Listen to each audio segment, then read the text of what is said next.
Bill Gaither turned 90 years old this past March, and he is still standing in the line he built, still on the low part, still putting his name on new records, 45 years after he started that group. But if you have watched the homecoming videos as long as most of us have, you know exactly what it has cost him to still be there. That circle around the piano got smaller every single year. Jake Hess, Vestal Goodman, George Yonts, Howard and Rex Nellen. One by one, the faces you grew up loving disappeared from those tapings, and every year, Bill turned the camera on anyway. Now he is the last one left in the middle of it. So when a list came out of Nashville on the 29th of July with his name on it, the question was not whether the gospel world still loves him. Of course it does. The question was harder than that, and it is one almost nobody his age is ever asked to answer. What exactly is a 90-year-old man still being asked to prove? Stay with us, because the answer has very little to do with the announcement itself. It has to do with what happened to Bill in this same room 12 months ago, and what he quietly chose to do about it. We get to that in about 5 minutes, and it changes the meaning of everything that was said in July. First, in case you found this video through a recommendation rather than the channel, you need to understand what this man has actually been to gospel music. Bill Gaither was never only a singer. For 60 years, he has been the man who held the door open for everybody else. He and Gloria wrote, "He Touched Me," the song Elvis Presley carried onto the biggest stages in the world. They wrote, "Because He Lives," in a season when they were genuinely afraid of what the future held for their children. That song has been sung at more funerals and more Easter mornings than anyone could count. Then in 1991, he did the thing he is most loved for.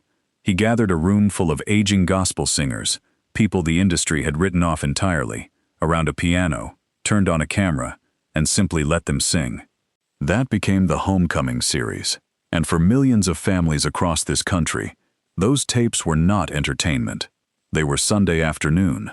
They were the sound coming out of the living room while dinner was cooking. For that whole generation, Bill Gaither was not just a singer. He was part of the soundtrack of their faith. The vocal band came before all of it. He started the group in 1981, and over 45 years it became something almost unheard of, a group that kept changing members and kept getting better. Michael English, Mark Lowry, Guy Penrod, David Phelps, Russ Taff.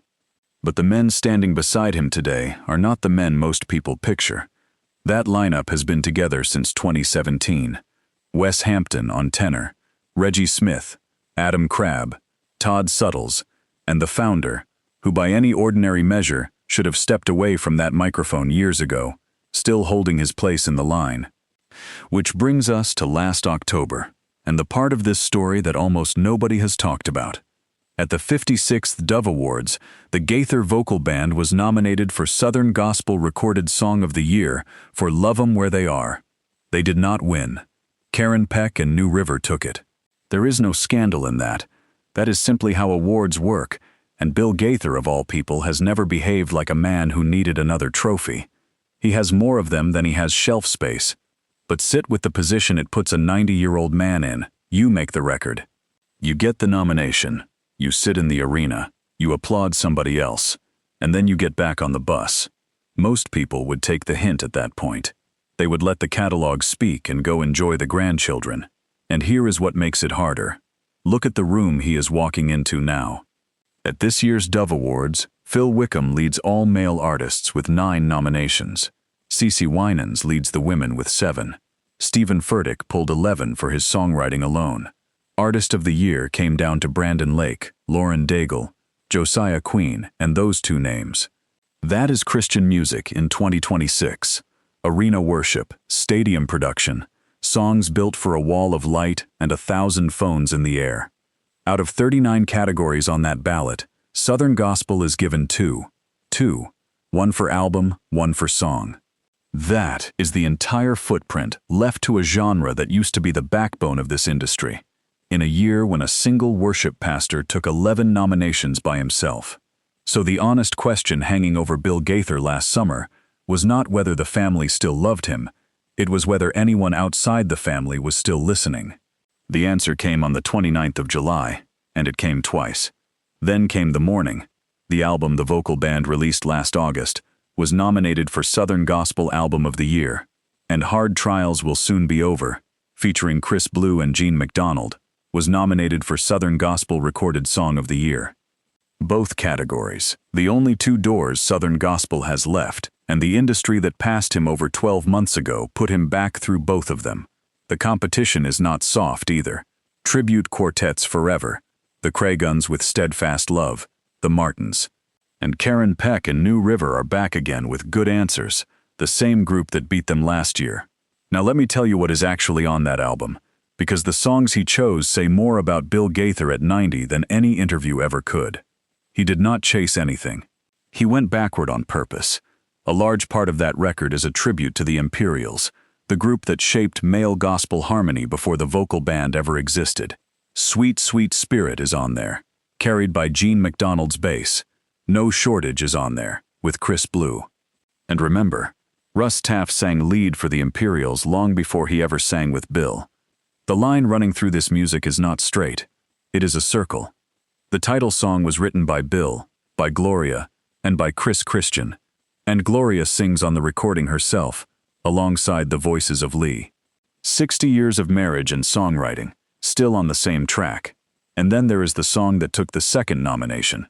Hard Trials Will Soon Be Over is not new. Mosey Lister wrote it, one of the great architects of the old convention quartet sound. It is a joyful, up-tempo song about one thing only: the day the Lord comes back and takes his people home. The trials end, the morning comes. That is the recording the industry nominated in 2026. Not a crossover, not a production. An old Mosey Lister quartet song, sitting on a ballot beside Elevation Worship, and a 90-year-old man is the one singing it. He is not singing that promise as a picture anymore. He is singing it as a man far closer to the end of the road than the beginning, and he sounds like he believes every word of it. There is one more detail almost nobody has connected.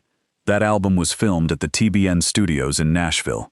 The Dove Awards air on TBN, on Friday the 9th of October. The same network that hosted the room where those songs were recorded will carry the night those songs are judged. For a man who spent his whole life building rooms for other people to sing in, there is something fitting about that. For those of us who have followed this ministry through the years, this is the part that lands. Christian music in 2026 is still walking through a door that Bill Gaither opened. The arenas belong to younger artists now, with bigger platforms than he ever had, and he would be the first man on his feet cheering for them, because that is what he has done his entire life for whoever was coming up next. Somewhere along the way, though, the industry stopped saying thank you, and there is a difference between forgetting to say it and forgetting the man. And what those two lines on that ballot say is that he has not been forgotten. The professional membership of the Gospel Music Association looked at more than 2,800 submitted entries in a year dominated by stadium worship and put the old quartet song back on the list. If you were watching when that first homecoming video was taped, you know exactly what we mean when we say that some things are worth more than winning. And here is what we would like to hear from you. 45 years, and a lot of great men have stood in that group. Michael English, Mark Lowry, Guy Penrod, David Phelps, Russ Taff, Wes Hampton. So tell us honestly, which lineup of the Gaither Vocal Band was the greatest one? We read every comment on these videos, and that is an argument worth having. There is one more part of this that most people have not connected. The vocal band has had one constant member in 45 years, and he is the one whose name is on the door. Everyone else came, gave their years, and moved on. Guy Penrod gave 20 years and stepped away for his family. Michael English left and came back. David Phelps went and returned. Mark Lowry has been in and out more times than anyone can track, and every single time, people said exactly the same thing. That was the last great lineup. It will never sound like that again. He rebuilt it every time. Wes Hampton is the quiet proof. He came in as a young tenor, standing beside men who were already legends, and he simply stayed. 2 decades now. He has been in that group longer than most of the names fans remember more easily. The Homecoming series itself started because Bill refused to accept that a generation of singers was finished. He found people who had been written off, put them in a room, and handed them 15 more years of purpose. At 90, He is doing to himself exactly what he once did for them. Final voting closes in the middle of August. The ceremony is Tuesday, the 6th of October, at Bridgestone Arena in Nashville, and it airs on TBN 3 nights later. What the gospel community will be watching for that night is not the result. It is the sight of it, whether he is in that arena, whether the vocal band takes that stage, whether a room full of the biggest names in modern Christian music stands up for the man who made room for gospel music when almost nobody else would. Nobody knows yet, nobody has said. But whatever happens in October, those who have followed this ministry for decades already know the thing that matters. At 90 years old, he chose to sing about the morning. He reached back for the songs of the men who taught him, gathered his friends, and made a record about trials ending and light coming. His story is not finished. If this one moved you, the next one will as well. We have been looking into the men who came through that group and left, where they are now, and what a few of them have quietly said about the years they spent standing beside Bill Gaither.